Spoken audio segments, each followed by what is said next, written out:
Welcome, welcome, welcome, everyone, to another adventure into reality. Today is going to be an open call-in show. We'll be opening up the lines in just a moment. I want to welcome all the new people to the show. The way it works here is you get to talk to me about anything, any place, anytime. Not many hosts have a full-on open call-in. If you are listening in Facebook, YouTube, Twitter, Twitch, or anywhere else, and want to be selected as a caller, person calling into the show, or want to have your questions answered in chat, yes, I regularly do check the chat. We do that. We function everything here through the Zoom room. Right now, we have quite a few people here in the Zoom room, many more openings for those to come.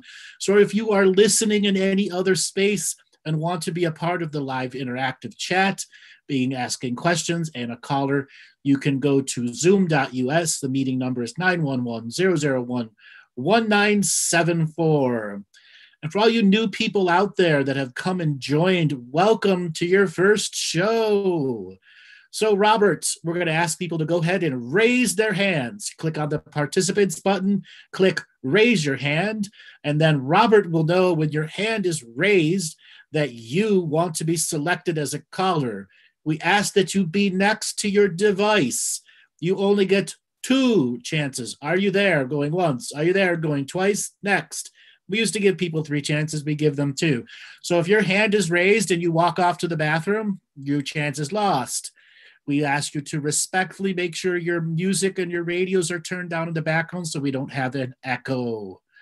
All right, see, we've got a bunch of people with their hands raised already. Hold on one second here. I've got to close this. Great. So, Robert, let's spin up the wheel of callers and see who wants to have a conversation with me today. All righty. Olga Schmidoff. Olga, are you there? Yes.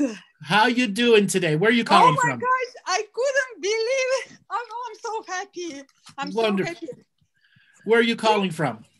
I'm from Montreal, Canada. Montreal, Canada. Welcome to the show. What did you want to talk about today?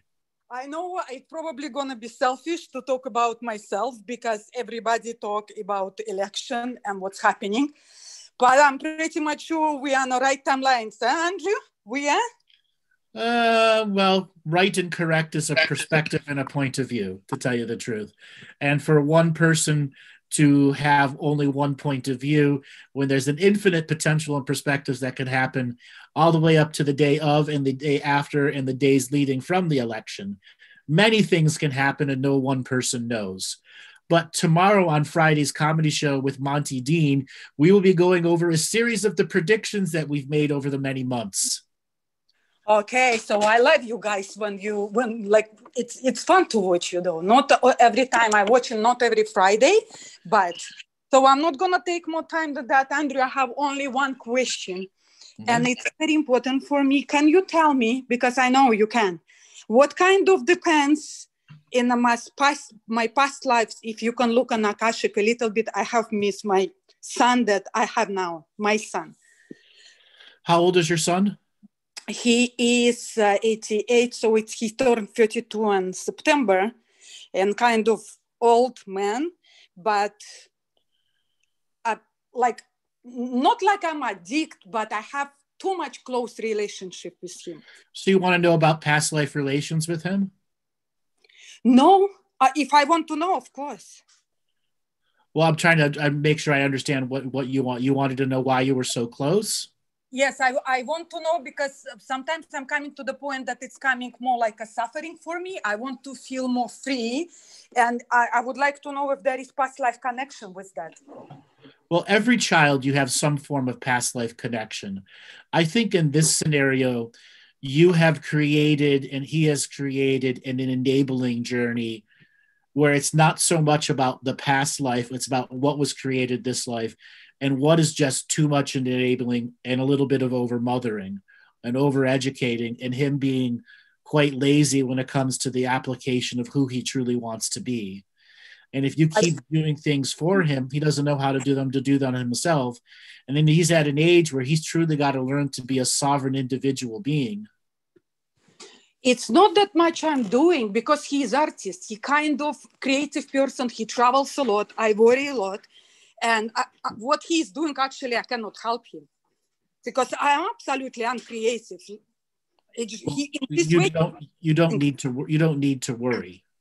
I don't need to worry. Worry is useless, wasted energy, especially on a person that's on their particular individuated journey. So, but like a mother, of course you worry when your child travels and he travels a lot. Yeah, but it's not like he's getting on the bus for school for the first time. Come on. Oh, it's easy to say. Okay, come on. It's not like he's going to school for the first day and he's leaving your mama's arms for the first time and, since you gave birth to him.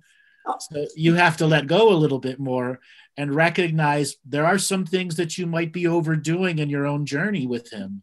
I know that. I recognize. That's what I am asking. Maybe there is more deeper connection that I aware, that I know, and somehow I can work on. What I'm saying is when I scan the past lives, yes, there's issues, but it's not about the past. It's about what was created this lifetime that is the bigger issue to resolve first.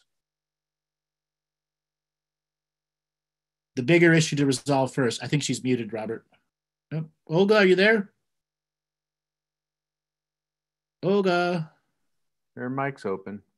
Oh. Maybe her internet dropped. Let's give her another second. Olga.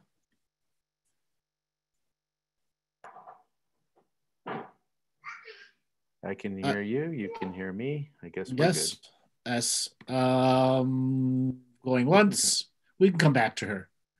All right, Robert, let's spin up the wheel of callers and see who is next. All right. Kusi Tono Om's iPhone. What Robert said's iPhone. Are you there? Going once. Going twice. Next. All right. Let's see. Not a unicorn. I just saw that. I want to get that. There we go. Signal to unmute. Hi. Hi. Where are you calling from today? I am calling from Alaska. Alaska, welcome to the show. What did you want to talk about today? Thank you. Can I be selfish and ask stupidest question ever? What's my purpose? I'm sorry about that. It's okay. Your purpose was to ask that question, and now you have no more purposes left in your life. Perfect answer. Okay. That's it. You're done. You have no more purpose. Okay. Just sit back, relax, and watch the shows. No, like seriously, I'm kind of perplexed as far as my next steps in my life. Well, tell me a little bit about yourself so I can tune into you. So, relatively. We're having some technical difficulties. Is she there, Robert? Hi. Hi. Can you hear me? Yeah, we can hear you now. Yes. Okay, I had to unmute it again. Okay, so a relatively recent birthday, and I guess I'm middle-aged and I'm kind of perplexed. I would like to move, and kind of lots holding me here, but I would like to move. I don't know when. I don't know. How long have you been in Alaska? I would say 25 years, since 1995. What brought you there? I just moved as a student and so on and so forth, basically life. Okay. What part of Alaska are you in? Anchorage. Okay, so you're in a bit of a city there. Not a giant city, but it's got a city. Yeah, it's a city, yeah. Mm-hmm. What kind of job do you do? It's finance, accounting, everything that has to do with numbers. So you can get that job just about anywhere else? Yeah, but the situation is such right now, Mm-hmm. Yeah. Do you have kids? No, I don't. Okay. So when I read the energies that are around you, I just see pure stagnant creative energy, meaning you don't really your job takes away a lot of your creative energy, and you don't really challenge yourself at learning new subject matters. Mm-hmm. You don't give yourself opportunities to meet like-minded people either, and that you've locked out certain aspects of the reality when you decided to hermitize yourself. Okay. Well, So, as you understand right now, it's kind of difficult. Always been a hurt. doesn't matter. You made a choice. And when you make a choice to lock things out, what does that tell the universe? That means you're not ready for the greater experiences. Deep down inside, there's a yearning for the greater experiences, but you have to put a tremendous amount of effort to get traction going. Because for a long time, you accepted being stuck in the mud and being a mud baby, a mud puppy energy, where you really couldn't get out of that frequency and you're just treading the energy there. So you have to start putting forth a tremendous amount of non-mystical effort into changing your life habits and patterns. Okay. Like what? Like what? Revocations and so on and so forth. Those are still the individuated journey, but you've got to make specialized journeys into making friends. Okay, something you don't do very well. Why did you give up on friends? I don't know. It's kind of I don't know. Anybody I come across is kind of very how would I say that politely? You know, people are very limited. That is pure 100% self-created bullshit. Okay. And you need some tough love here, and you need to put tough love on yourself. You have given up on the world, and you got to ungive up on the world.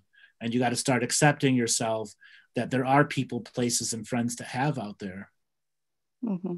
Okay? How long you been listening to me for? Probably before summer I started.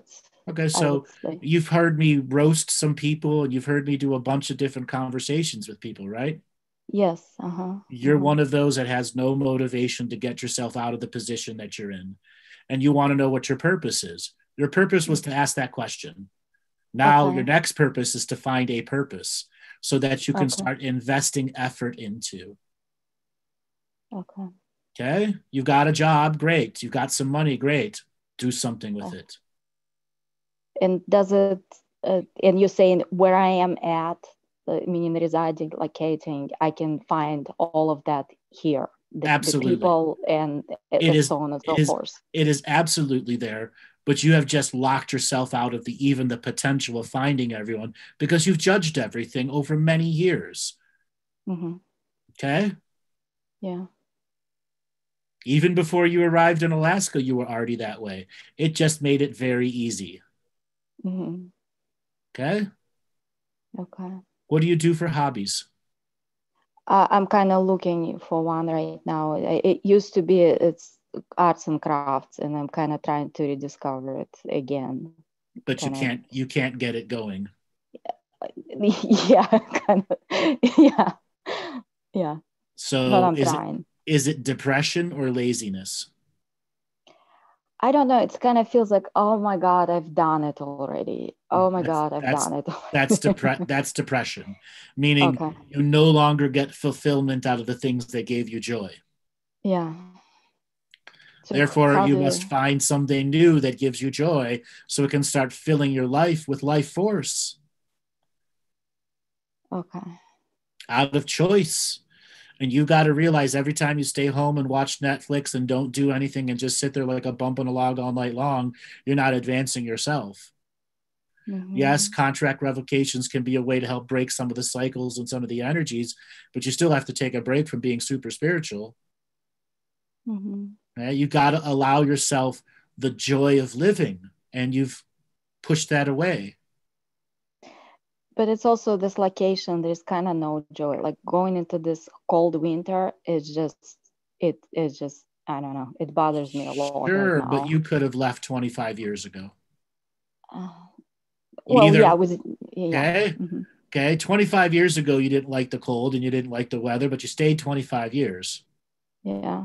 And what does that mean to the universe? You say you don't like the winter. You say that, but why are you still there then? A lot to lose. Yeah, I built the life here, basically. That's what it is. But you built a life of loneliness, an empty temple of the self. Yeah. Okay? Yeah.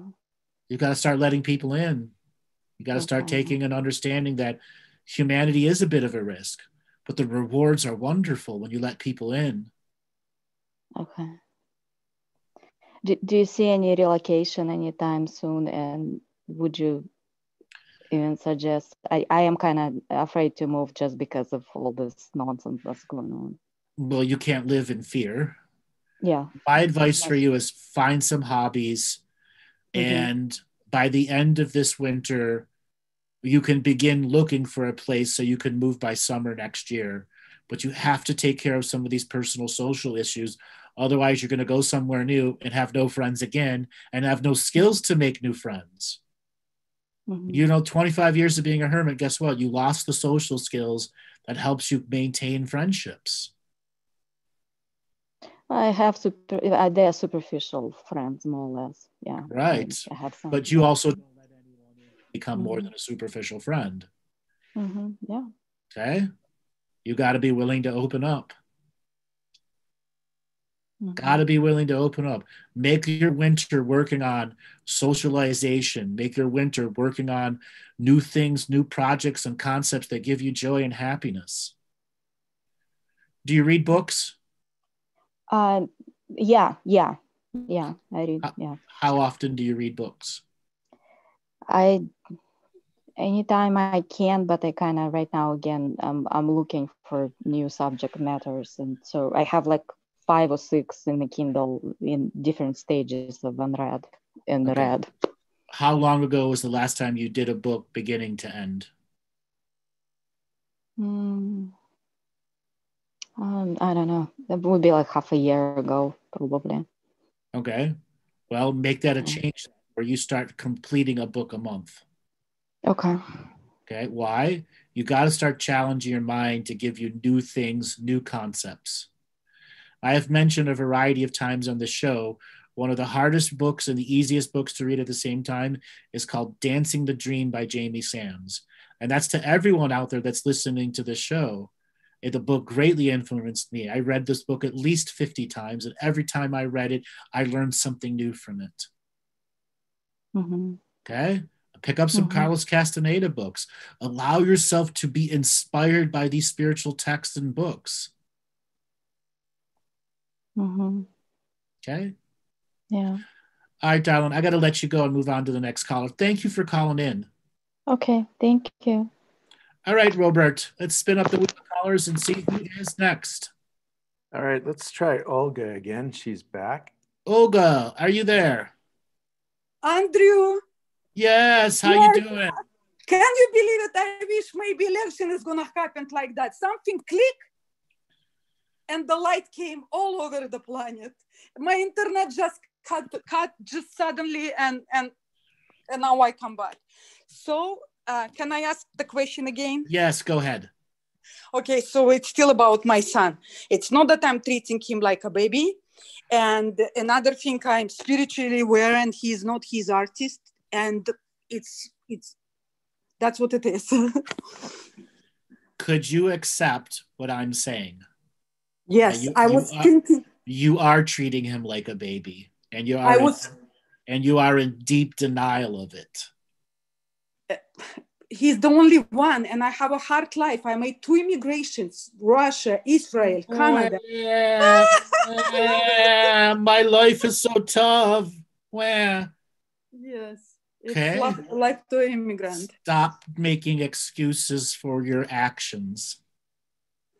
But you cannot tell me nothing more that from my past. You cannot say nothing more about my connection. I can, but again, as I said earlier, when I scan your past, it's not about your past. It's the frequency you've created this lifetime. That is the biggest issue to overcome. And that issue is you don't realize how much you have over-mothered him. You have crossed borders, crossed lines over and over and over and over again until it's second nature to you over-mother him without you even realizing it. Okay. Yeah, you made the point. You made the point. Okay? Probably. And it's now disrupting your journey so much you don't want to go on your journey because it's too easy to get right into his face and into his journey and tell him what everything he's doing wrong. So what the best way, how I can handle the best way is this situation? I cannot cut him completely because I'm still... No. Now you're going to extremes. I didn't tell you to cut him off. I told you to stop over mothering him. This is about you. Controlling a you and what you actually say to him. You're not going to stop loving him. He's not going to stop being your son. Stop giving him advice. Stop at every moment trying to coddle him and do things for him, which you do. I know. Yeah, I do. It is.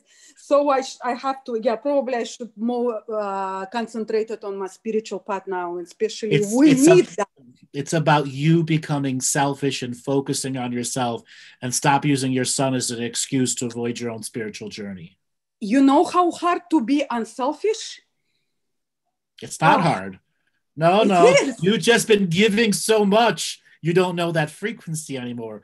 Once again, showing that it's what was created this lifetime and not about the past lives. So how I can create that frequency? Maybe I should have used some mantras or your revocations.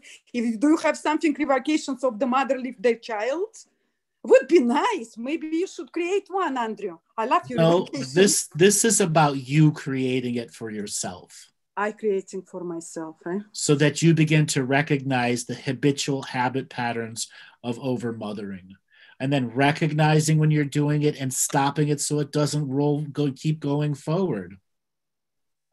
It's just self-controlling all the time and more concentrating on a self-life, not self-love. And as I said, he's not stopping being your son. You're always going to continue to love him. Just stop over-mothering. So, and the last question, I'm not going to hold you longer than that. Is there any purpose that I came here?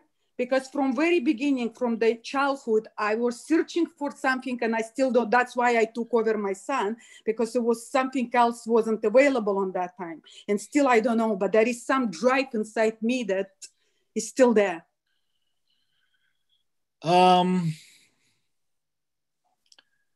The best thing I can tell you is you do have lots of ingrained spiritual talents, but you have gone so deep into over-mothering, you don't even recognize what those talents are. Example, you could be doing online psychic work. I know. But you've wasted the last many years over-mothering your son and not developing those skills to a professional level. Yeah. Probably, but because I know what not probably, absolutely. Thank you, Andrew. You made my life easier.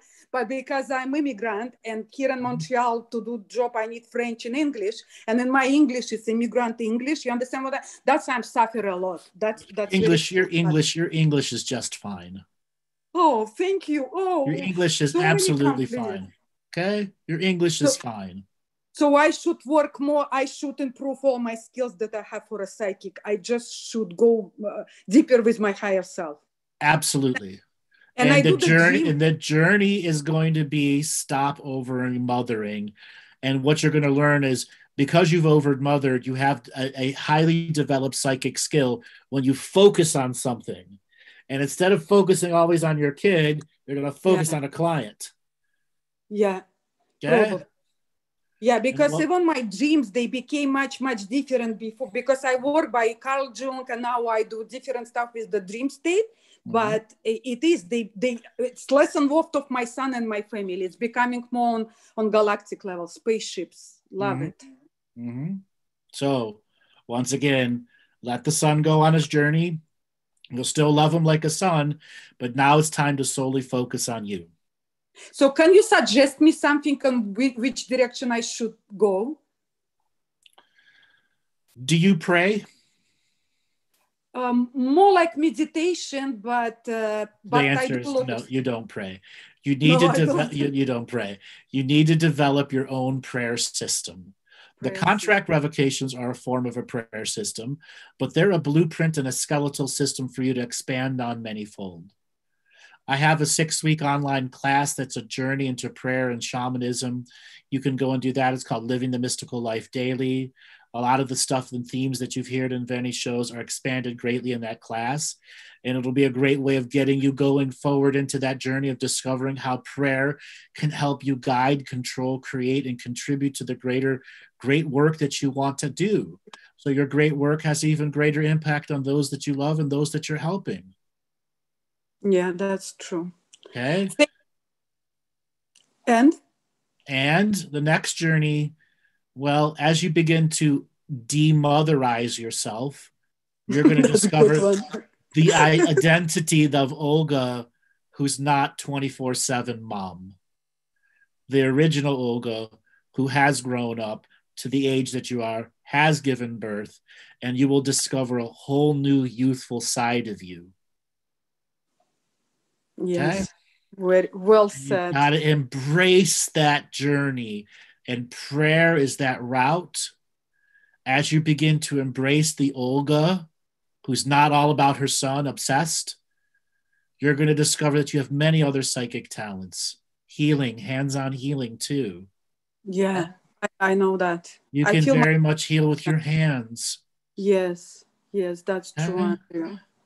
Thank you so much. Thank you so much for taking me second time, and all the best. You're welcome, darling. And I'm going to start to pray tonight for election. That's wonderful. Okay. Thank you. Thank you for calling. Yes, thanks for calling in.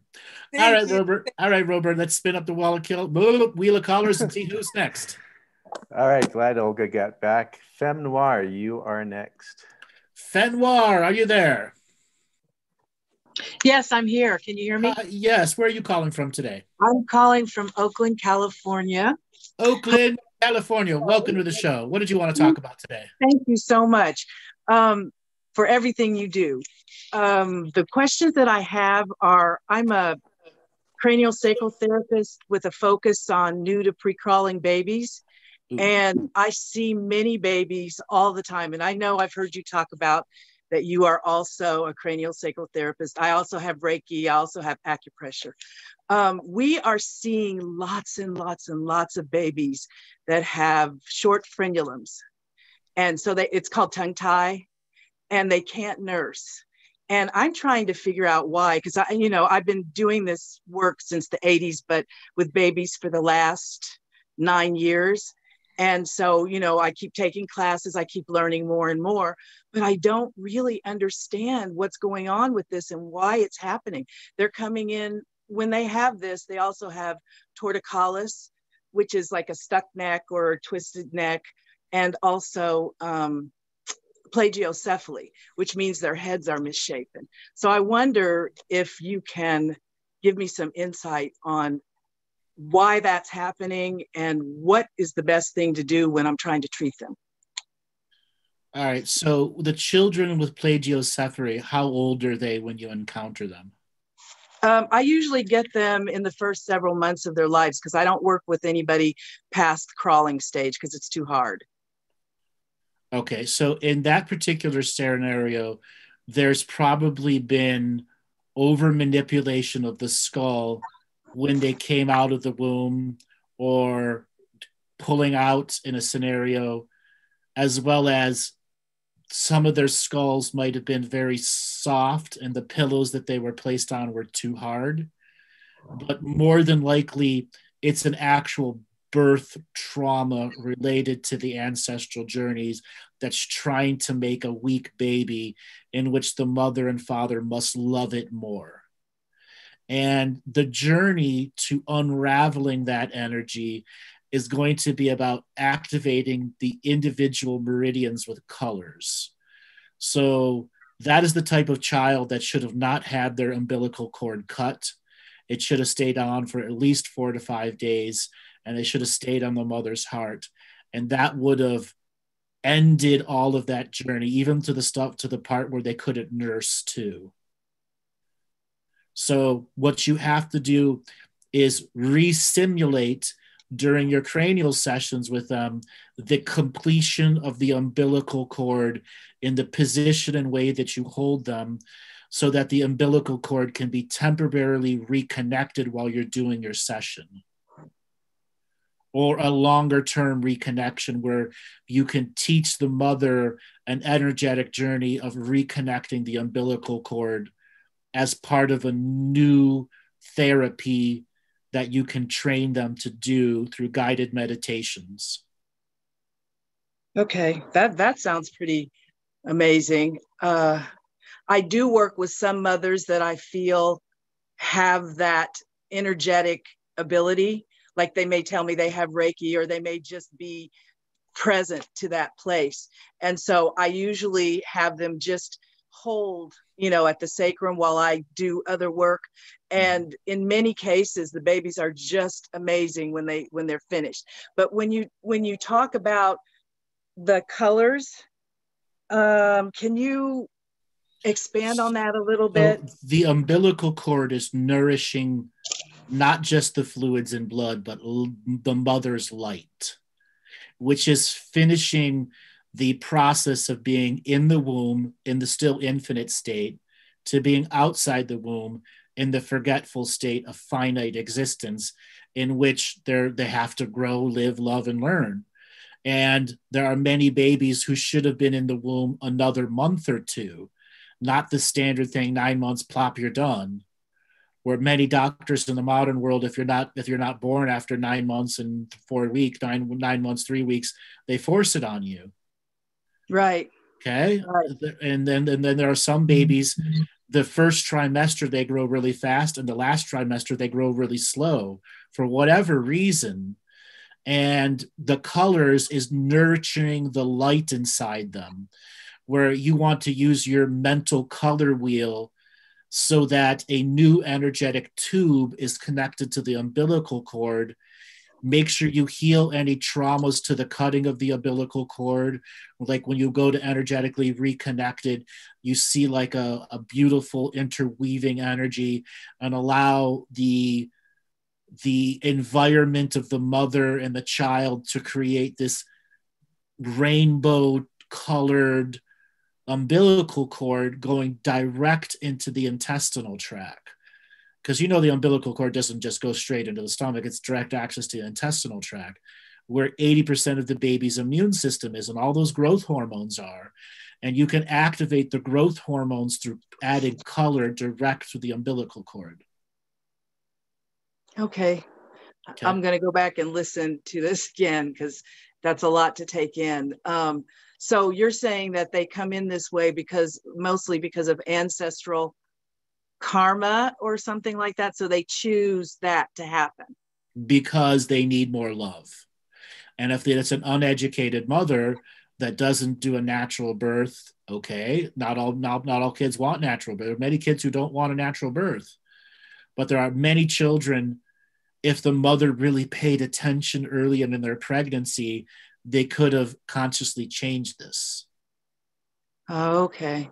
Okay. Well, I've also seen a lot of the IVF, in vitro fertilization, and intrauterine fertilization, and those babies come out. I mean, I hesitate to say it, but they come out really jacked up. Yep, they do. I've had many situations where I'm doing cranial on the infants like that too. Yeah, that's amazing.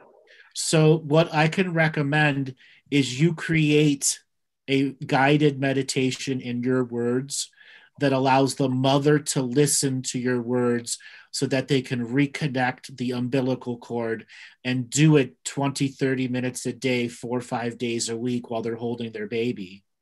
And it will make a gigantic difference into all those different forms of deformed babies that you just talked about. Oh, great. Okay. Thank Then the you. next thing, are you familiar with the not Kodachrome, color therapy by the Indian guy, the original color therapy light guy? No, but Spectrochrome. That's what it is. Well, I am a painter as well, and so I do know the healing power of different colors. Right. I've seen them in regular construction where maybe there's a stairway and there's a light at the top of the skylight, and then there's roses or some kind of flowers, and you walk by it and you immediately get hit with color. Right. Well, So, spectrochrome, that was something that was developed in the late 1890s, early 1900s, and it has been heavily abused by the mainstream media, but it does work. And it has extra potent powers when infinites are absorbing these types of light. All it is getting the right gel filter behind a standard white light, and it just shines that color on that baby. And color therapy is absolutely vital for babies that are having major post-birth troubles. any color in particular, or should I just follow my instinct for the color for each baby? Follow your instinct, but like what you do is you're going to set the mother up on a journey where you're going to try to give color therapy to them twice a day. And that is after they've had their morning activity and first nap, and they wake up from their first nap. Then you can apply color therapy while they're in there, you're changing them or whatever. And then later in the afternoon, after a nap again, when they wake up again, and maybe even during diaper change, that you go to another color and try 2 colors a day. And then if the baby's having trouble sleep, adding a 3rd color in. And it's still going to be intuition, but a lot of babies are really into the royal purple, depending on the ancestral negative frequencies that are in the birth. Okay. Can I ask another question? Sure. So during this time of COVID, I have developed some really bad health problems, and a lot of them affect my hands. Okay. And I want to know, I do have diabetes, but I try to keep it managed. And I don't feel like this is what it is, but my fingers swell and burn. And especially when I'm doing a treatment, sometimes they just get hot as hell. So is there anything I can do? Well, or whenever your hands get hot as hell, that means the power of spirit and the chi is flowing through your fingers.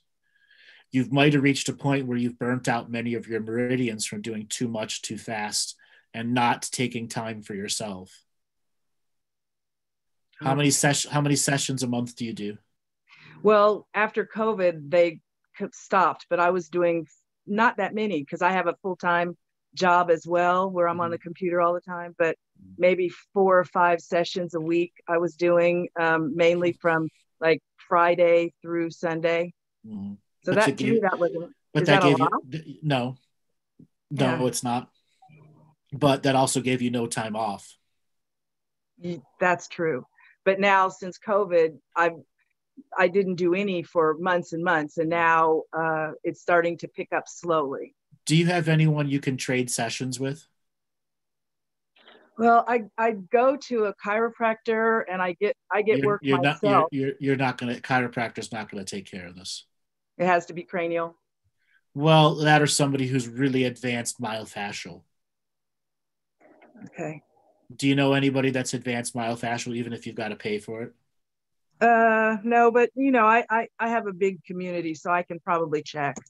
So what you need is head to toe myofascial release. Roughly 1 hour sessions aren't going to work on you, first thing first. So you got to fit the bill to start with a 2 hour session. And my recipe for wellness for you is, because I'm looking at the state of energy that's in your body, the state of energy that's in your fascia, and all this pent up stuff. Some of this pent up is work, some is pent up from clients, some you've taken on from the moms, and some you've taken on from the conspiracy community that's around you. So you have all this pent up stuff that has no way out. Yeah. So book a 2 hour session. If you could do 2 hour session myofascial release sessions in a week, that's 4 hours in a week, 2 hours in a row, you're going to feel 1,500 pounds spiritually lighter. And then you need to get yourself into flotation tanks. Hello. Have you done flotation tanks before? No, I have a little bit of fear of enclosed spaces. Get over it. You as a spiritual practitioner should know how to relax your body. Well, I want to tell you that I have been doing many, many, many of your revocations and invocations. I've been doing the heart meditation twice a day for the last 2 months, and I have had amazing releases and healing, events. Well, so is that not enough? No, you need the next level. It's stuck in the body, Miss Practitioner, and you should know that frequencies that are stuck in the body need to be manipulated out. Now, many float companies allow you to play music, and they just set up a tracks, put your phone there, and you can use all of your heart meditations. You can put all of that. So when you're in the float tank, your own voice is speaking to you. Yes, I did record it, and I do use it every day. And I've been giving it to other people as well. So. And as you recorded and listened to yourself, what was the big discovery about listening to your own voice in those meditative states? I thought that I was going slow enough, and I wasn't.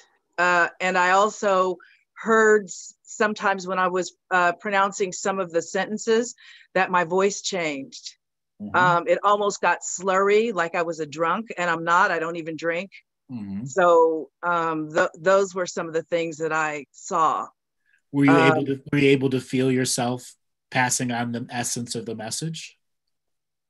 To myself? Yeah. Yes, I guess. I'm not sure I understand your question. But. When you're reading those and recording them, you're in a high state of being, yes or no? Some parts are high, some parts are low. In the meditative states, can you feel the high and accept it into your body as part of yourself? Oh, I never thought about it that way. Yes, because you're still holding on to a whole bunch of junk that isn't yours, and you're afraid of taking your own light. Right now, you're full of everyone else's dirty light. Okay? Think of it like a laundry washer that has black water in it. Okay? Oh my God. You change your water, you change out the water. So is there something, I usually just surround myself with light before I go. It's not working. It's not working anymore. So the only way to do it is to do that myofascial stuff and the float tanks. That's going to be your maintenance that makes it much easier for you to surround your white light. And you are going to have to develop some newer techniques so that you don't absorb. You got to stop using your core energy. Whenever I see people that are healers that are taking on people's light, it's because there's still a part of you that's using your core energy. And I know you learned during the class to not use your core energy. Yeah. There's a part of you that is absolutely using your core energy. And you've got to identify to that part and go, no more. We are enforcing a rule to not lose core energy. Yes, this baby just needs this extra little push. Oh, go, baby, go. Here's another little piece. And then 25 clients later, 3 months later, you've given away a significant amount of core energy. Okay. And dirtied your energy. Like a child's a reflection of their parents, and you're absorbing the parental energy is what's dirtying your light, not the child. Yeah, I always give a lot. And, I often see them in the astral before I ever actually physically see them. And a lot of times I realize when I'm still connected to them at night, like sometimes they won't let me really get in during the actual treatment.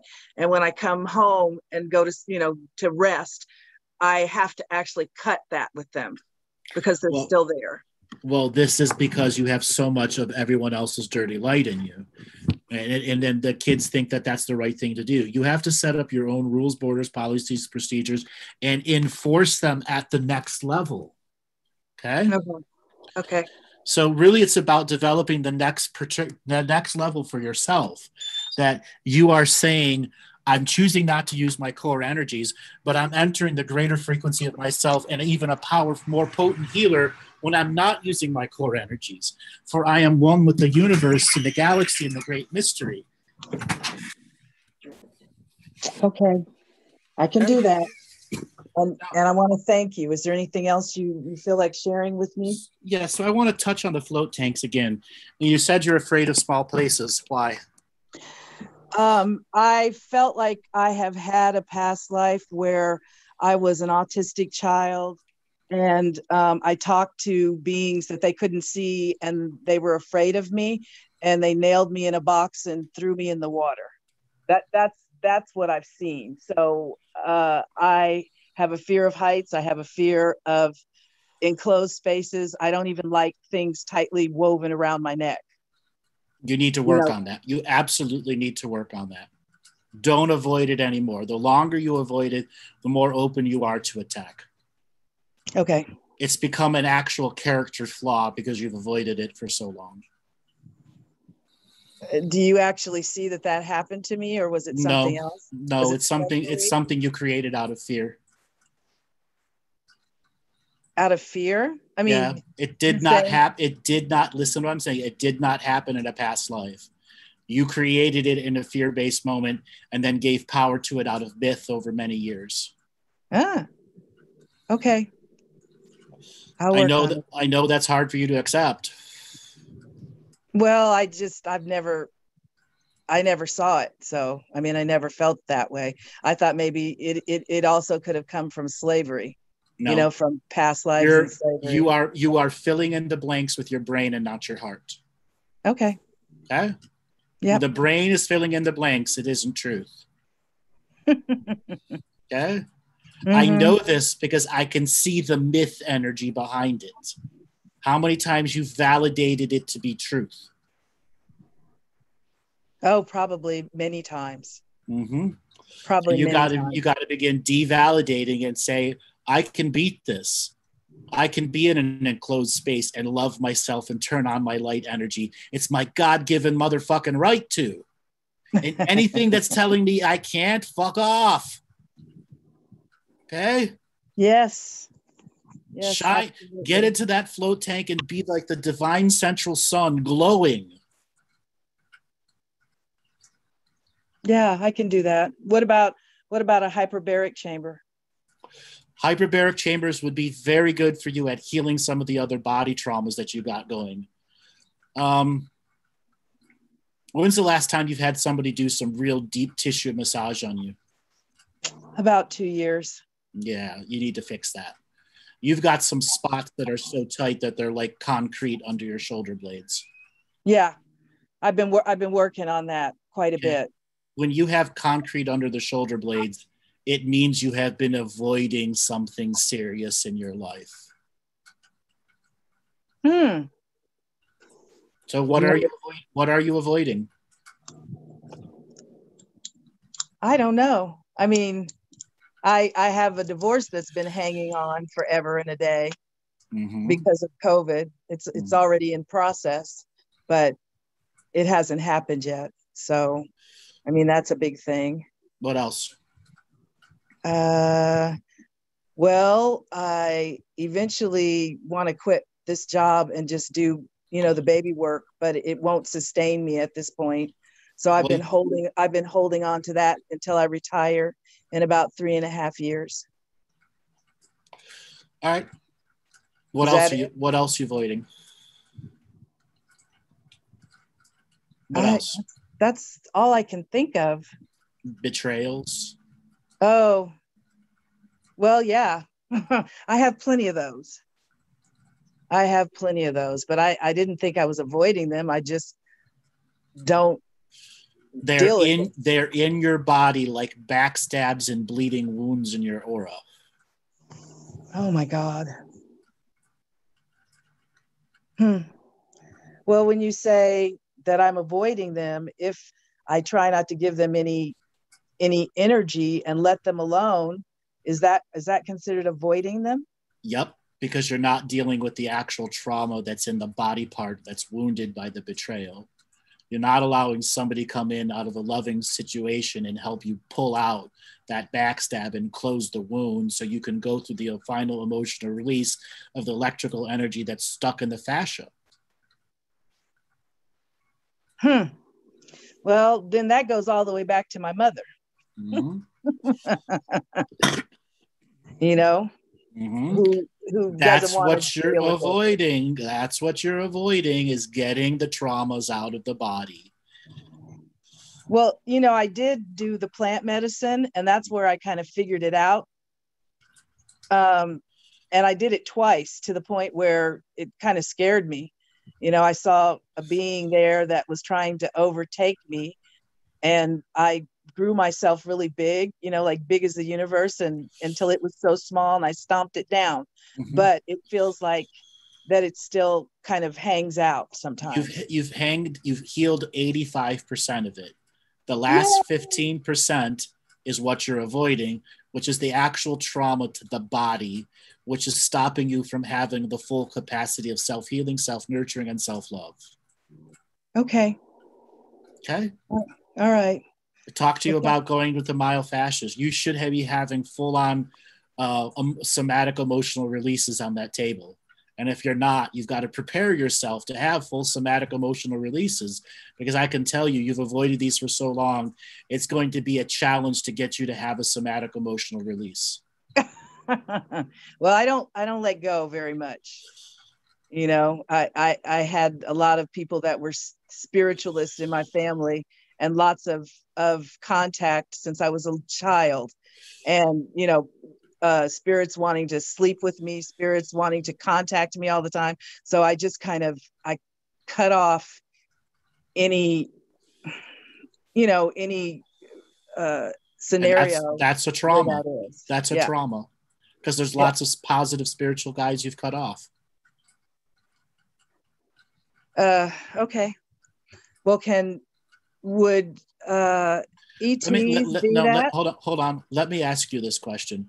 What are the contract revocations in the heart meditation? What are they really doing for the overall you each week?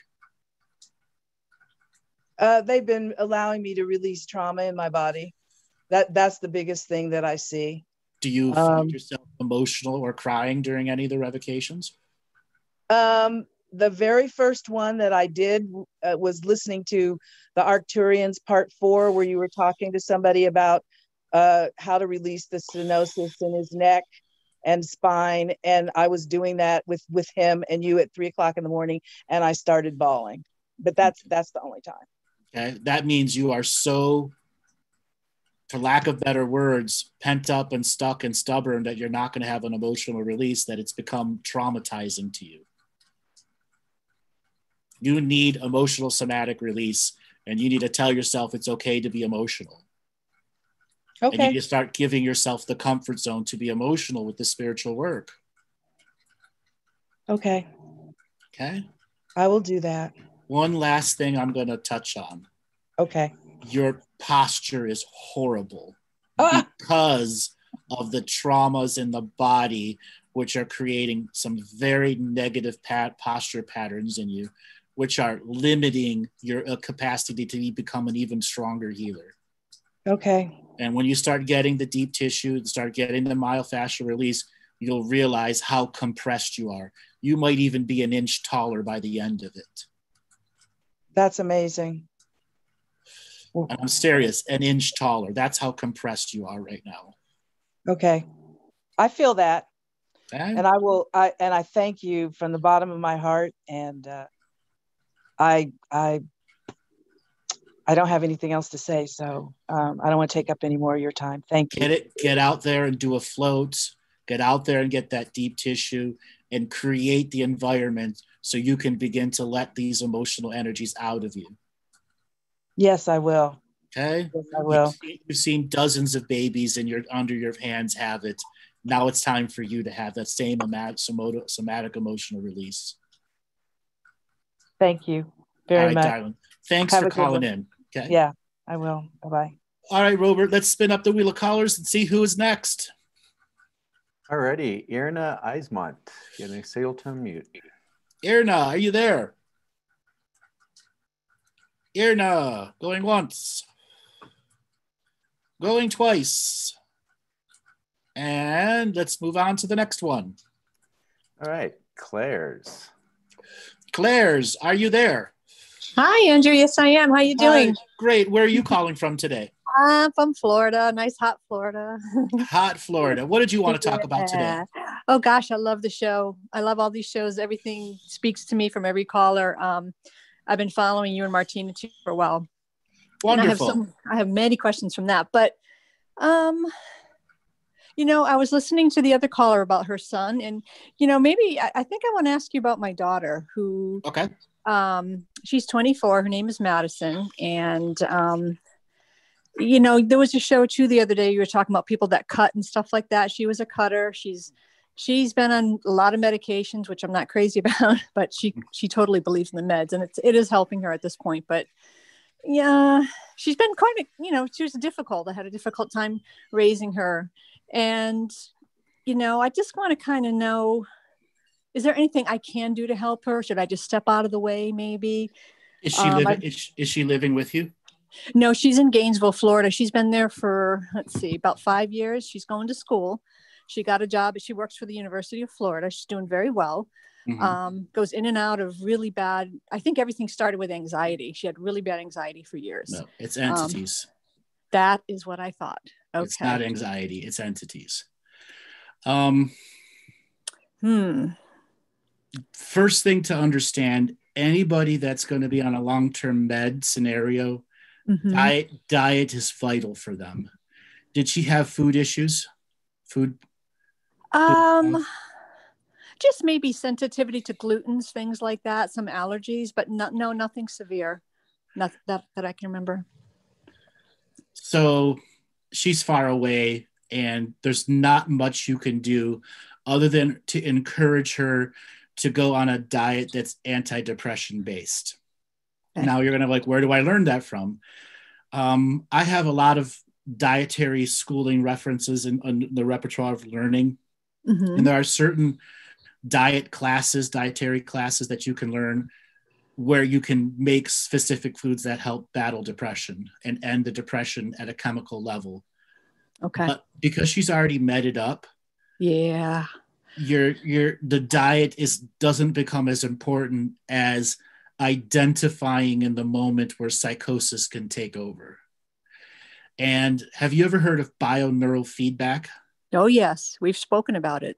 That'll mm-hmm. probably be her best bang for her healing dollar going forward as a previous cutter, as someone that's dealt with entities who may not be ready for the spiritual journey, where she sees the actual biorhythms in action.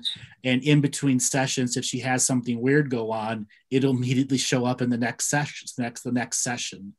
Okay.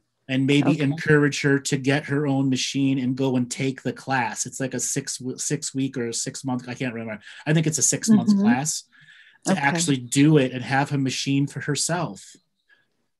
Okay. Just, yeah. And when all this first happened, I was turned on to a company in Canada called True Hope, and they really treat people with a lot of vitamins and minerals, and they help them get off of meds. And she started with it and kind of, her boyfriend's very, very scientific, so she doesn't believe in, all the homeopathic sort of things. But, she will listen to me at times. I can tell when I can get in there. So I definitely will discuss this with her. And, the entities, I kind of knew that for a while. She did tell me, she goes, yeah, I kind of invited the darkness. And I'm like, yeah, I know you did. And I just didn't know if there's anything I could do about that, because she's very spiritual. She's very strong. She's smart. Why does she have a scientific boyfriend? Actually, they just kind of broke up. He's very smart, very brainy, and whenever she gets around people like that, she kind of flows with how they are. What I'm saying? No, she allows them to take control of her life. Okay, that makes sense. There's other parts of the psychosis that are relating to entities. When a powerful semi-narcissistic personality comes around, they become subservient to choice. Mm-hmm. Okay? Yes. And she's not in a sovereign situation. Okay. Other than the biofeedback, there are certain meditations that can be beneficial to her, but she's got to practice them. Mm-hmm. Like the advanced heart meditation. Yes, I love that one. That's a 15-minute meditation. If she truly tries to visualize the advanced heart meditation and make that a part of her regular practice, and then maybe some of the other stuff like the Hub of Interconnectivity document, that's about facing yourself and accepting yourself as a peacekeeper and peacemaker in your own reality. Yeah. She's not really ready to learn entity purging unless she's really got a powerful motion within her, because right now she's too fragile to deal with pieces of information that will crush her. She is. That's why I'm very careful. I can feel her. I can feel it. Mm-hmm. I can kind of feel what I can do and what I can't do, when to step back. Okay. I was wondering about that. Okay. And then there's the emotional trauma that's been created in you. The more you heal your emotional traumas about what you experienced through your daughter, the more opportunity you give her spirit guides to get in and heal her. Okay. I've been doing that too. You know, I wrote down one of the revocations you did. I listened to so many things. I've been writing so many things out, even on my own. It was the ancestral karma revocation, I think it's called. Birth trauma. It was a birth trauma, but I spoke about ancestral karma in there too. I've been doing that, but you're correct. I've always known that the stronger I get and the more I heal, she's going to heal. And that's just how it goes, you know. So have you ever done a past life regression? On myself? No, Okay. I really haven't. No. Go invest in a past life regression. And my advice is you don't do one, you should do 3 and as close to possible as you can. So if you could do all 3 in a month and a half, great. Okay. The first one, you get in there and you reveal something. 2, you get to the core issues. And 3, you help really clear out the majority of the remaining core issues. Okay. Okay, I can do that. I did cranial sacral for a little bit, and that was okay. Okay. I think have you done a flotation tank? Yes, I've only done 3, and I loved it. Okay. I loved it. If you've got the budget, go get a membership so you could just start going on a regular basis. Okay. Okay. A lot of times those memberships give you 4 or 5 floats or 6 floats a month. They do. Okay. And they're absolutely worth it because there may be a day you can go do 2 in a row. One day and one the next day. Yeah. Okay. And it can really help regenerate some of that lost energy space of over worrying about the child and help you just disconnect. 1 hour in the float tank is like 8 hours of deep sleep. Oh, you see that, huh? Oh my God. Yeah, I definitely want that back. I want my sleep back too. And I've been working on it very much. Okay. Yeah. Have you been dealing with weight issues recently? No, actually. No, I've always been pretty thin my whole life, but I have been, because I'm glycemic, I've always been kind of a little bit on a higher protein diet, but I have been, I did gain some weight in my stomach lately. I'm 58 and it hurts my back and I don't feel right with my, that's gut. Those are gut parasites taking over. Ooh, because you've been dealing with a highly haunted child for a long time. It's inevitability that gut parasites are going to overtake you. And it would be a really good idea for you to do Dr. Hulda Clark's parasite cleanse. Okay, I did look that up and I was going to do that. Absolutely, go do it. You're going to shit out something that's going to look like an octopus at one point. Flush it and say goodbye. Okay. Oh, that's funny. That's so funny. I've been looking that up for like a few months and wanting to do that. Because I spoke to you in March and I listen to stuff all the time and it's just so helpful. It's helping me shift even personally. I'm meeting people now and my life's, I can feel it changing, you know, in subtle ways that I've always wanted it to. And I'm just really happy. So I'm going to keep going and just thank you so much for everything, you know, all your work and you put out. And... Do you read books? Oh yeah, I read a lot of books. Have you read the Jamie Sands book, Dancing the Dream? No, but I have it written down because you have spoken about it a few times. I can pick that up. Okay. Get it. Okay. And after you finish reading it, call back in and talk to me about that book. Sure. Okay. Okay. Because I'm pretty connected. I don't know. Do I have time to ask one other question, like a personal question? Sure. Because this kind of always kind of bugged me. I have other questions technically about the consciousness shows that you did with Martina, but when I was about 14, and I think there was always something in my home growing up that wasn't very nice, maybe some entity that was around my family, but I actually saw it in my room sitting on my sister's bed. It was like an old woman and it changed into this really nasty demon looking thing. And he just looked at me and smiled. It scared the shit out of me at that age.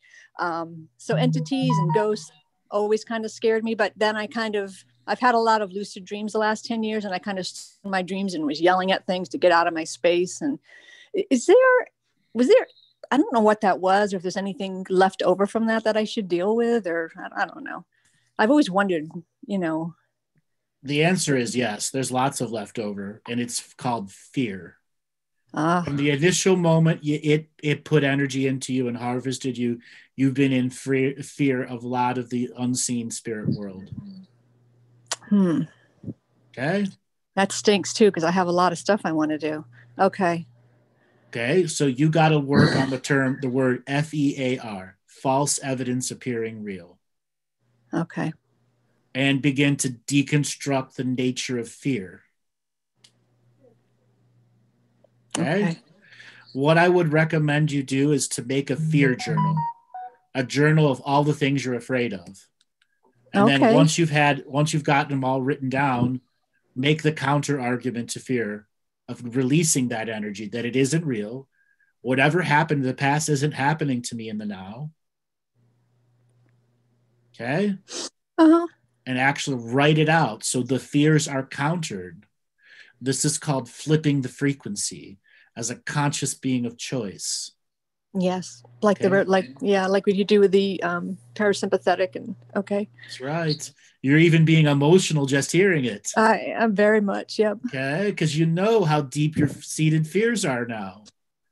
And your parasympathetic is, oh no, I'm gonna get uncreated. Okay, yep. I've been working on my fear. I had such bad fears as a child. I don't even know where they came from, but we had spoken about that before too. And I've been working on them for years. I'm so much better, but there's definitely, there's some deep ones. Okay. And it can be done. Flip the frequency on them. Write out what you're afraid of. Okay. Write it fully out. Okay. As many as you can get down. And then when you go back another day, write the opposite of that fear. Write the flipping of the frequency on it. Okay. So you don't have to be afraid of it anymore. Okay. Okay. I can certainly do that. Yeah. Because I've spent a lot of time outside of my body too. And those shows, that first one you did with Martina on the agencies, oh my God, that was so helpful because I think there's parts of me that like internal entities that kind of created themselves because I was out of the body. Yep. So, and now I grabbed that, tiger by the tail, and I'm like, so, trying to do revocations to help that, the soul shard revocation. Is there anything else I can do to help pull those pieces back together? Or is that just being aware of it is enough? That next part is self-love. Okay. It's learning how to love yourself with your own siren's call back to your own body, to be in it. Mm-hmm. Yes. Okay. Yeah. Because I want to be in my body, and I work on that a lot. I didn't realize that I was out of my body the whole time. That was such a big eye opener. So, okay. Very good. All right, darling. Thanks a lot for calling in. Sure. Thank you so much. I feel a lot better, and I will do that. Thank you. You're welcome. Okay. All right, Robert. Let's spin up the wheel of callers and see who is next. Okay. Someone's phone by Galaxy A5. Someone's phone. It's labeled Galaxy A5. Are you there? Hello? Galaxy A5, are you there? Nope, you're not there. Let's move on to the next. Okie dokie. Let's see. Lisa Sarah. Lisa Sarah, are you there? I am here. How are you doing today? Where are you calling from? Arizona. Welcome to the show. What did you want to talk about today? Oh, I'm so excited right now. I was wondering if you could help me a little bit with some of the things that spoke to me, and recently hearing a lot of your shows around. I've been doing some, over the years, ancestral work. I feel like I've been clearing out a lot of the karma of both lineages in my family. Mm-hmm. So my father's mother died giving birth to him. Mm-hmm. And then my mother's father, my grandfather on my maternal side, his mother died giving birth to him. Mm-hmm. What were those years? When those men were born, you mean? Yeah. I only know when my dad was born, which was 1927.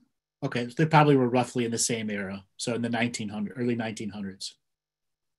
Yeah, well, yeah, my grandfather came over from Hungary on a boat with a bunch of other brothers and sisters. So I'm third generation American. Mm-hmm. My father's sides came from Lithuania. His father was a pretty mean man. Mm-hmm. I never had children. I always have felt like I've sort of taken care of my parents. My father's now died. My mother's still alive at 93. I was really close with them. But I've been having, I still have a lot of like old injuries and pain in my body, mostly my right side, my arm, my wrist, my neck, from real injuries. And then also I just feel like I'm holding a lot of stuff there that could be connected to that. I don't know. The answer is yes. Just like we had from 2 callers ago, you're holding on to everyone's dirty light. Yeah. From the ancestry? No, from this lifetime. The things. Okay. Far too many people immediately default it's a past life issue, and that's a bunch of stupid light workers enforcing this concept. In most scenarios, 75% of most scenarios, it's what you did this lifetime. There may be aspects of a past lifetime that will give you a propensity to make 1 or 2 subject matters worse, but it's really about what you did this lifetime and healing the killer trauma from it, as well as recognizing when you took on everyone else's light to a point where you couldn't create your own light inside your body. Got it. Yeah, I didn't feel like it was past lives. I felt like it was ancestral stuff and then what I created in this lifetime. Yes. So I'm trying at this point to get to some clues here of like literally where this is stuck at this point. Because it isn't about clues. It's facing it head on in the healing trauma that you're in a healing crisis right now. And you have to admit you're in a healing crisis. And you need a prayer journey when you're not, to help you get out of it.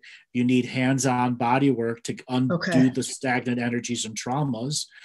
Just like I said to the other caller, you need myofascial release, cranial sacral therapy, 2 hours at a time. You need to get into float tanks, and you really need to learn self-healing, self-nurturing, and self-discovery as you're purging out all this light that's been inside you for a very long time that was never yours to begin with. So you can learn to produce your own light while you're inside your body, because all too often you get kicked out of your body and you're producing light somewhere else, but not in your own body, which has created all of these stacked up pains and angers and frustrations that you have.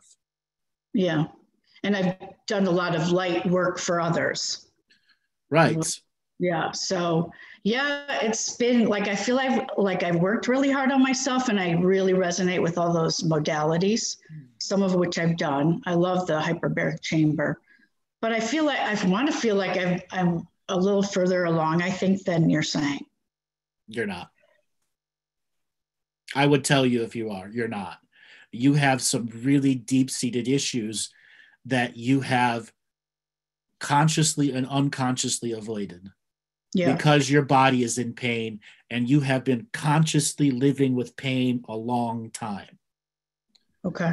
If you had not been living with this pain, the body pains that you aren't taking care of, you would be a lot more advanced. And I would tell you you're a lot more advanced. As long as you live in suffrage, you're not advanced. Got it. I hate to say that, but that's the raw truth. And this applies to everyone else out there that's living in suffrage.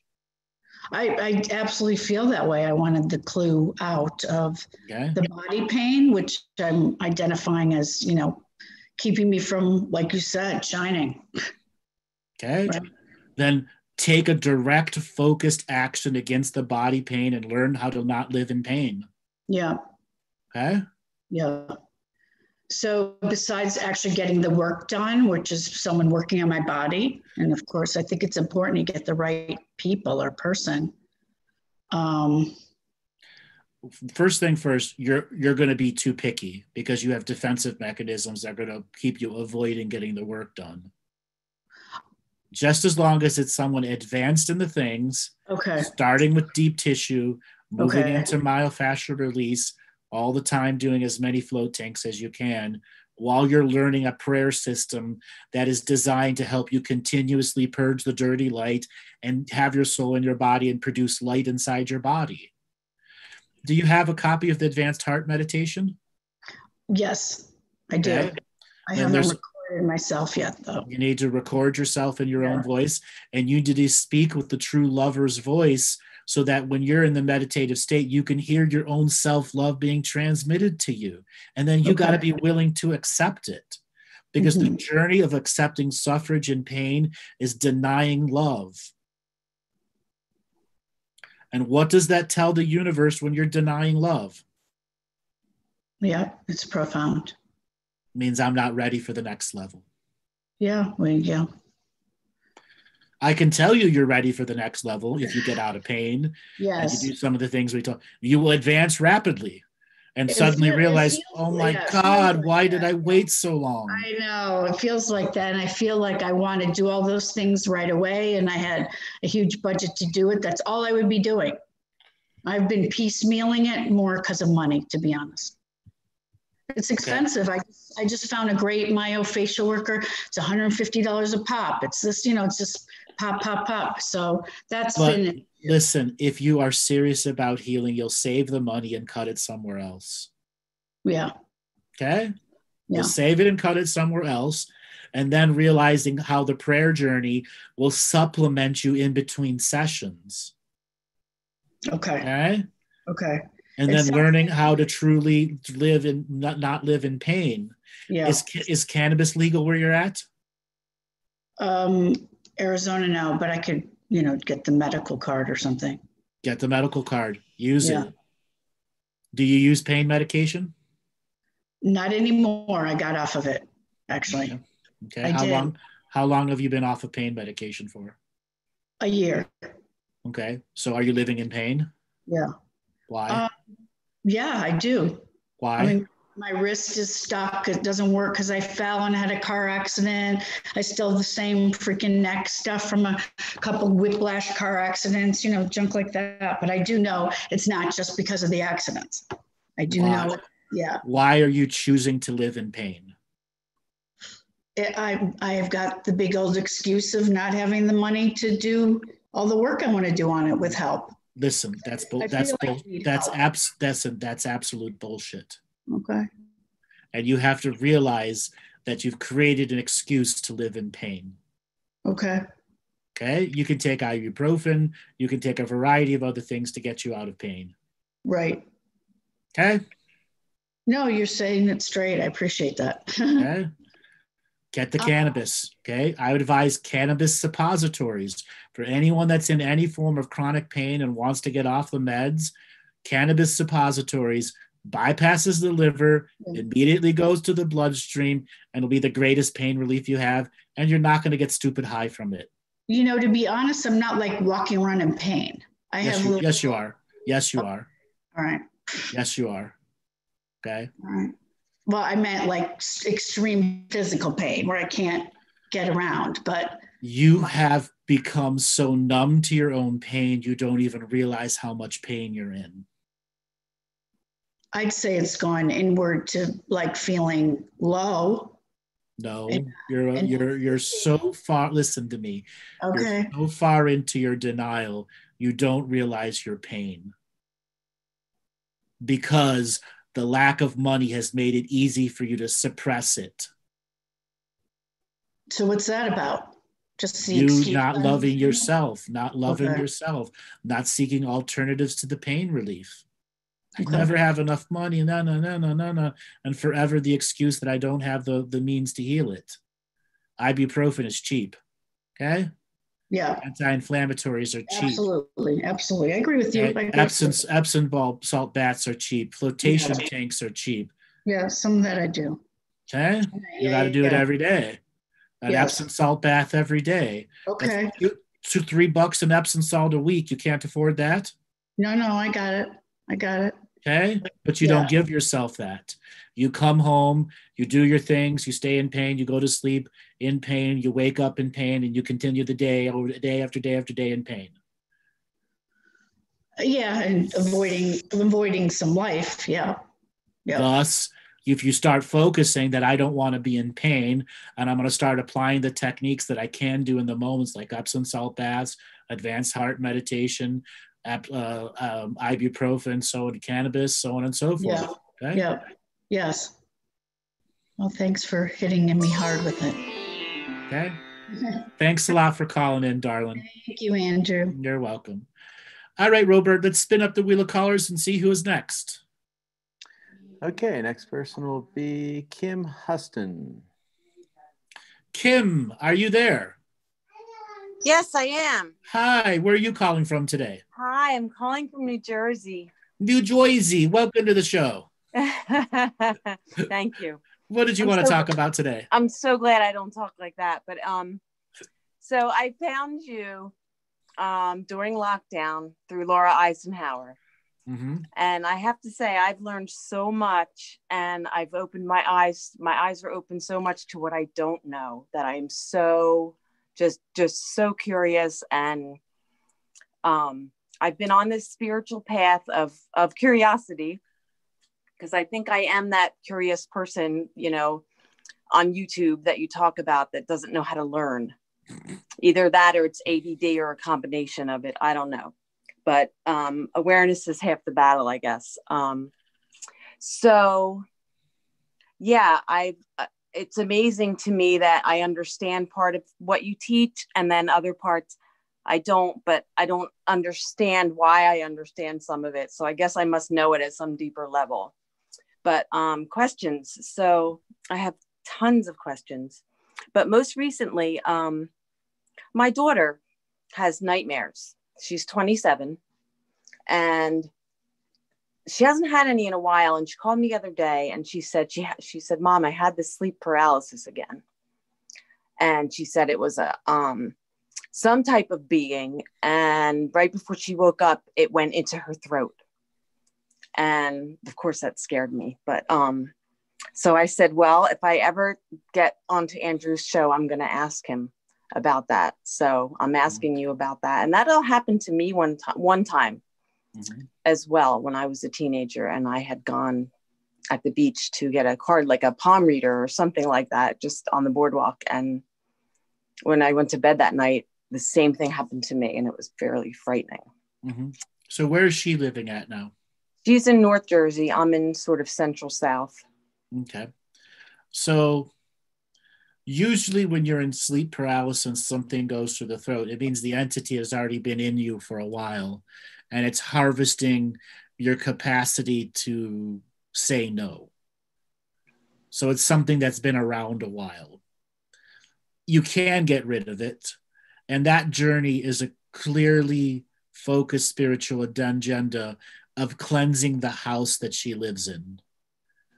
Does she have children? Does she have children? No, she just got married. No kids yet.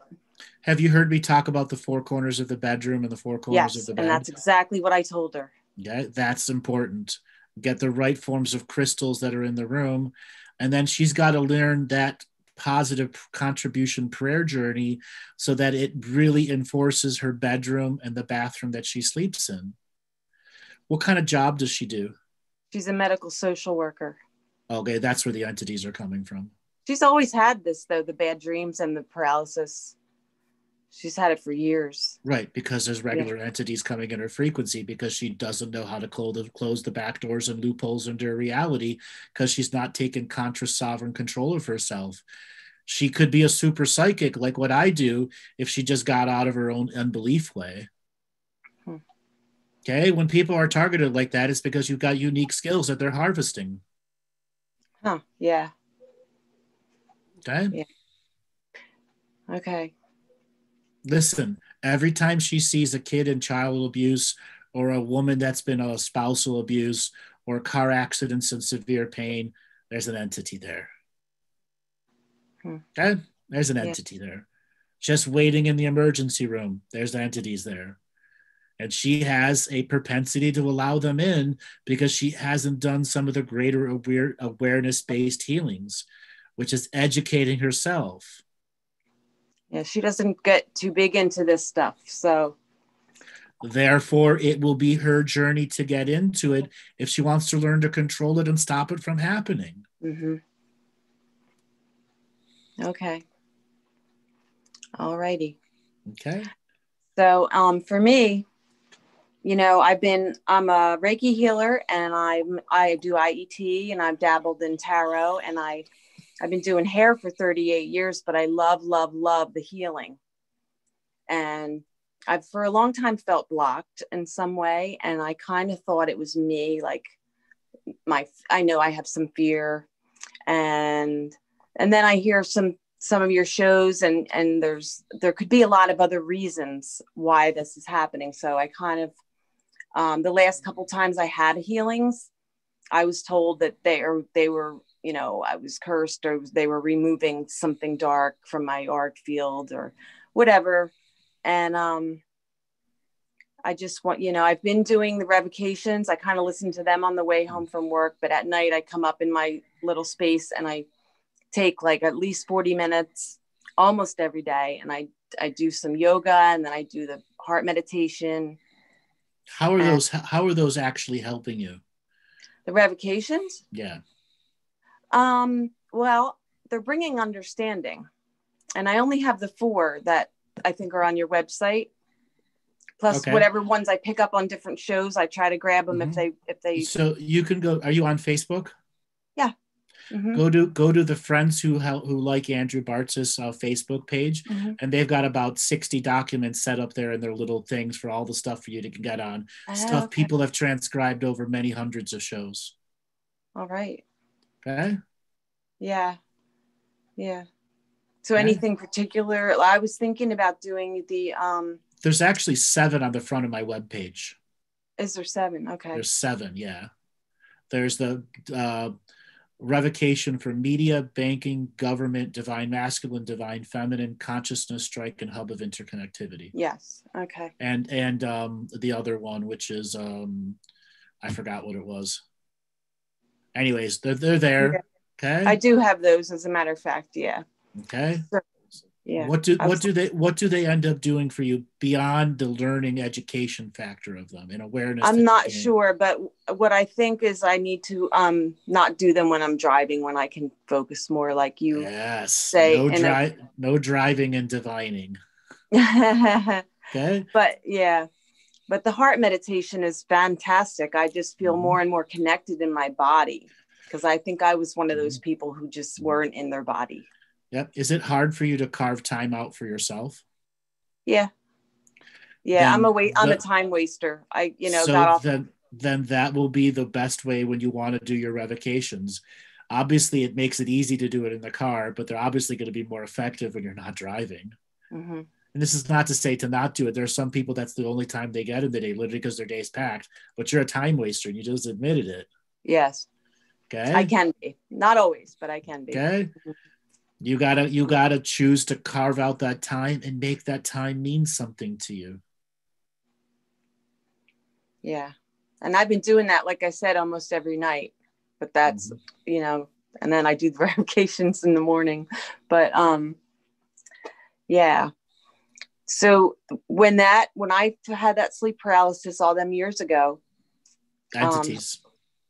Yeah. So what's going on with me? Does that have anything like the nature of the job you're doing? You hang around people's crown chakras doing hair all day long. Oh. And all their entities that they deal with. The nature of your job. Mm-hmm. Okay. Develop spiritual hygiene that puts up a blockade of energy that doesn't allow those entities to jump into you. Mm-hmm. Not every client is haunted. Maybe one out of every 40. So at the end of the month, how many clients do you think you do? And the busy times. Yeah. Okay. So that's at least 1 to 2 to 3 a month that you're gonna discover. Like, fuck, that's some mean ass shit inside that woman. Okay. Yeah. Yeah. So I hear you give a lot of advice on business. So I thought, I'd ask you about, as far as my journey as a healer, or learning any new tools in that area. Do you have anything you can? So you just have a cosmetology background? Yes. So over the 38 years, you never took any other skills, learned any other things? No, 38 years. I do a lot of hairdressers, a lot of cosmetology people, and I find that very surprising that you never went and took other stuff. Why? There was never anything that interested me, and I drank for a long time. I've been sober for 16 years. So I just I lived in mediocrity. I just did the bare minimum.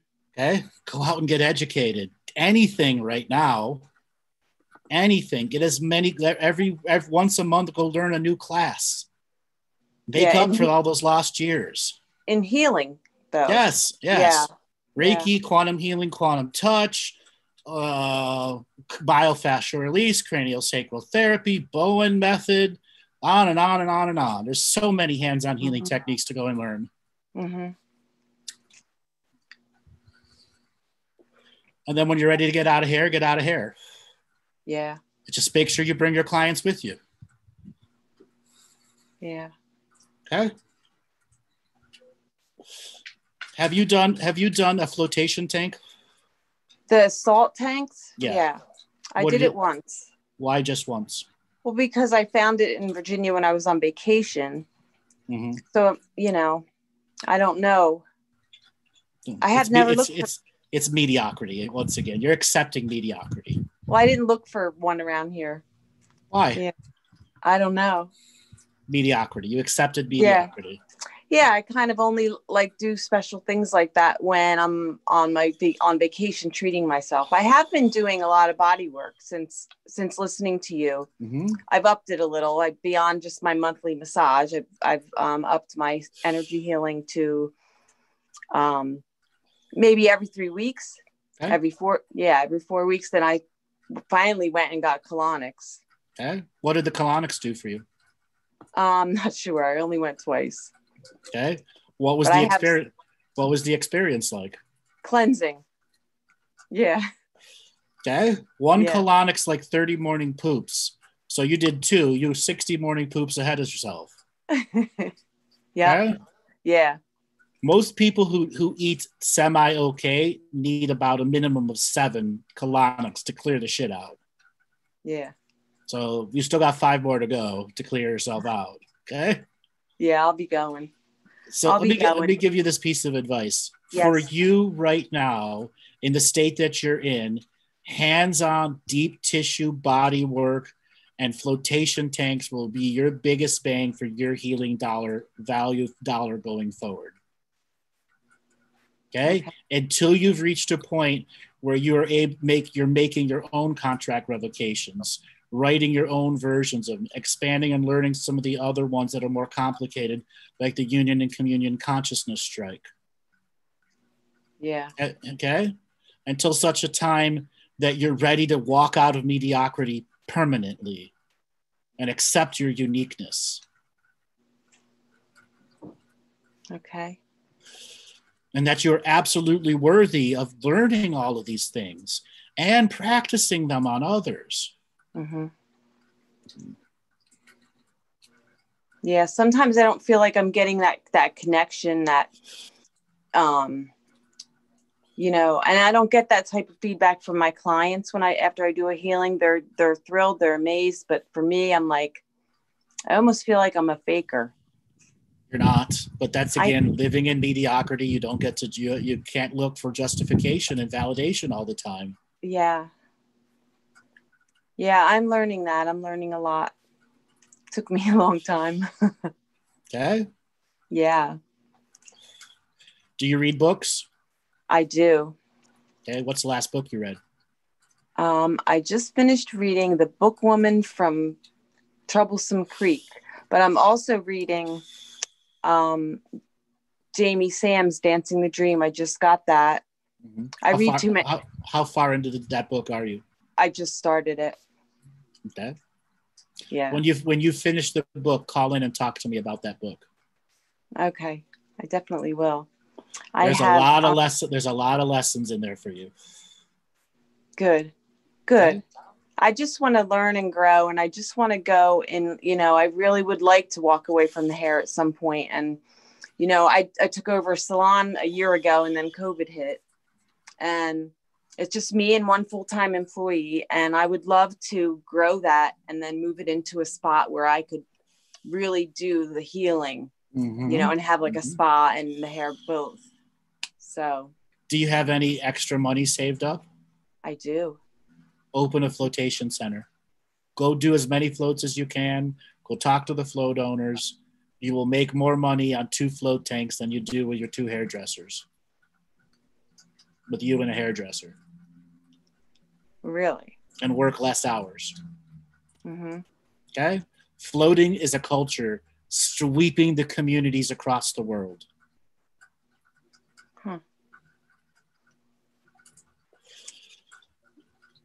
What do they cost? They're not expensive. About 20 grand, 18 grand, depending on which ones you get. It's the upkeep and knowing how the damage the salt that does to the room, and knowing how to clean the rooms, and then the parts of learning the business. Okay? You don't just open a business on a whim. You go and get educated in it. Okay? Yeah. Okay? Mm-hmm. Wow. So I looked up the bioenergy feedback because I heard you talking about that, and there's a place not that far from me, but I don't think they're doing any workshops now because they're because of COVID. Some of them are online, and there's a place in Florida that's an actual university that teaches there too. And it's like, I believe, a 6-month class, but a lot of it's online. Oh, wow.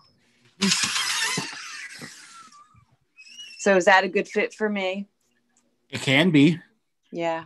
But you got to get yourself out of mediocrity, get yourself into that motivated state where you're no longer going to be a YouTube PhDer. Mm-hmm. Get out of that mindset. Then getting into true challenging myself to learn this stuff with joy, happiness, and pleasure behind it. Mm-hmm. I had so many questions and now I can't. Oh, there's my timer. There's your timer. All right. Thanks a lot for calling in. Thank you so much. All right, Robert. I think we're going to call it an end to the show today. We will be back tomorrow, everyone. We will be having our just before the election prediction shows, talking about everything that's going to be going on, because this coming Tuesday, we will be having a election, supposedly. I will be joined once again by Monty Dean, and then the Tuesday is the election, and then the Friday after, we are having back-to-back Friday shows, pre-mortem and post-mortem. All right, Robert, take us away, and we'll see you tomorrow.